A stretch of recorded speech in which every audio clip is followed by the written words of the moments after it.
আমাৰ 8টা বজাত আমি পোষ্টেল ব্যালট আমি আৰম্ভ কৰিম।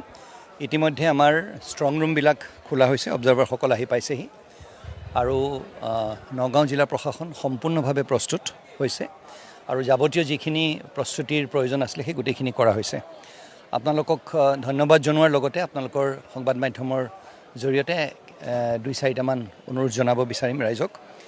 কাউণ্টিং হলৰ ভিতৰত এজেণ্ট যিসকল আছে, আমাৰ পাৰ্টিৰ মুৰব্বীসকলে ধৰি লওক তেওঁলোকেতো চাই আছে, তেওঁলোক সকলোকে যাতে অনুৰোধ কৰে যে কিবা কাউণ্টিং হলৰ ভিতৰত যদি কিবা বিভ্ৰান্তিৰ সৃষ্টি হয় তেতিয়াহ'লে তাত আৰু আছে, এয়াৰো আছে, দণ্ডাধীশ আছে, আমি ঘূৰি ফুৰিছোঁ। কিবা যদি তেওঁলোকৰ তেনেকুৱা ধৰণৰ মনত কিবা বিভ্ৰান্তি হয়, এটা হুলস্থুলৰ পৰিৱেশ যাতে নকৰে, তেওঁলোকে যাতে আমাক সোধে, আমি নিশ্চয় সেই বিভ্ৰান্তি তেওঁলোকৰ ক্লিয়াৰ কৰিবলৈ আমি চেষ্টা কৰিম।